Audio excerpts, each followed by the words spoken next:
One of the clearest ways burnout runs quietly in the background is presenteeism, physically showing up and technically working, while actually producing a fraction of what you once could, and pushing yourself even harder to compensate for a gap you can feel but can't quite name. This creates a punishing loop. Reduced capacity leads to more hours attempted, which deepens the exhaustion, which further reduces capacity, and so on, all while looking from the outside like simple dedication. Research on burnout consistently finds that presenteeism is often worse for long-term output than simply taking the time off would have been, precisely because working in a depleted state produces more errors, slower decisions, and work that has to be redone or corrected later. But the cultural pressure to be visibly present, combined with the identity many people build around being reliable, makes stepping back feel far riskier than quietly grinding through, even when grinding through is measurably the worst strategy. Recognizing presenteeism in yourself starts with an honest, unflattering comparison. How does an hour of your work today compare with an hour 6 months ago, before the exhaustion set in? If the honest answer is much less for the same effort, that gap is worth taking seriously as data, not as evidence you need to try harder. Burnout's impact on relationships is one of its most under-discussed effects, largely because it tends to show up with the people who are safest to show it with: partners, close friends, children, rather than with colleagues or clients, where the performance of being fine stays intact out of necessity. This means the people who love you most often bear the visible cost of an exhaustion that was actually caused somewhere else entirely. This shows up as reduced patience, shorter fuses, less availability for the emotional labor that close relationships require, and a kind of distracted half-presence, even during time that's meant to be shared and restorative. None of this reflects reduced love.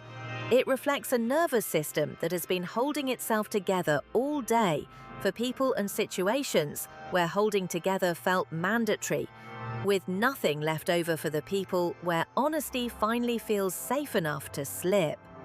Left unaddressed, this pattern can genuinely erode close relationships over time, not because the underlying connection has weakened, but because the people closest to you keep absorbing an exhaustion whose real source they may not even be aware of. Naming this pattern out loud to the people you love, "I'm running on empty and it's not about you," does real protective work, both for the relationship and for your own accountability in addressing the underlying cause. Many people deep in burnout describe a specific, disorienting state, sometimes called functional freeze, a nervous system condition where you're too depleted to fully engage, but too responsible or too committed to fully stop. So your system finds a third option: continue performing on the surface while everything underneath goes quiet and distant. You attend the meetings, answer the messages, smile in the right places, while feeling strangely absent from your own life, as though you're watching it happen from slightly outside yourself. This state is not laziness, and it is not a lack of care. It's an efficient, if uncomfortable, survival response. A system finding a way to keep meeting obligations while protecting itself from feeling the full weight of everything at once. Functional freeze can persist for remarkably long periods, precisely because it looks, from the outside, exactly like coping well. Colleagues, friends, even the person experiencing it can mistake the performance for genuine stability, which delays the recognition that anything needs to change. Breaking out of functional freeze usually starts with small, deliberate re-entries into the present moment. Genuine sensory engagement, a real conversation rather than a scripted one, a moment of actual stillness rather than distracted rest. These don't resolve burnout on their own, but they interrupt the freeze state enough to make the deeper recovery work, covered in the final video of this series, actually possible? There's a persistent myth that burnout mainly happens to people who are struggling or underperforming. The research says close to the opposite. High achievers, conscientious workers, and people whose identity is closely tied to competence and reliability are consistently among the most vulnerable to burnout, not the least. Passion and commitment remove the natural warning signs that would otherwise tell a less invested person to pull back. Because when you genuinely care about the work, pushing through doesn't register as sacrifice. It registers as commitment, right up until the depletion is already severe. This group also tends to be the hardest to reach with early intervention, because the very traits that make burnout more likely — high standards, strong work ethic, discomfort with letting people down — are the same traits that make admitting to struggling feel almost unbearable. Asking for help can feel like the first real failure in an otherwise unbroken track record of coping, which keeps people pushing through long after the sensible moment to stop has passed. If this describes you, the pattern is worth naming explicitly. Your strengths are not the problem, and neither is your care for the work or the people involved. The problem is the absence of a limit alongside that care, and building that limit in doesn't diminish the strengths. It's what actually lets them last. Burnout that keeps recurring, even after periods of apparent recovery, is very often explained by a boundary pattern that never actually changed. Rest brings temporary relief, capacity returns, and almost immediately the same volume of commitments and demands rushes back in to fill the space that opened up. Because nothing structural was different, only your energy level was.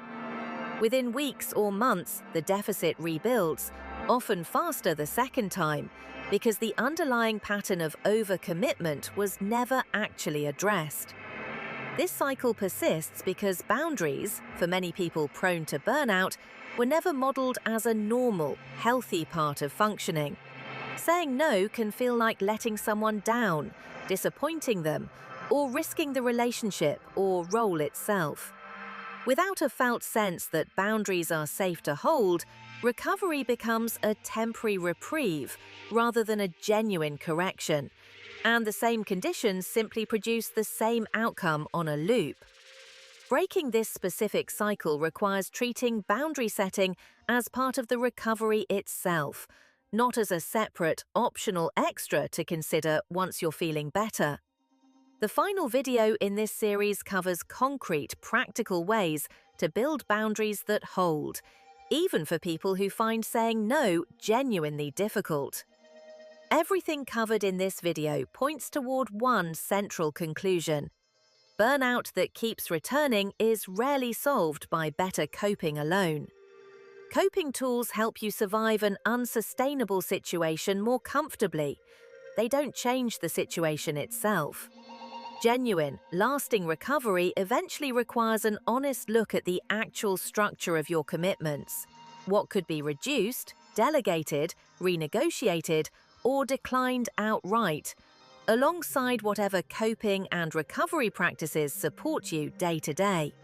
This is often the hardest part of the whole process, because structural change usually means having difficult conversations, disappointing people, or accepting that something you've been proud of maintaining might need to look different for a while. It is also consistently the part of recovery that actually determines whether burnout resolves once or keeps recurring on a loop every few months for years. The final video in this series moves from this diagnosis into a practical framework: how to actually start reducing the load, rebuilding boundaries, and reconnecting with a version of your life that doesn't require running on empty simply to keep functioning.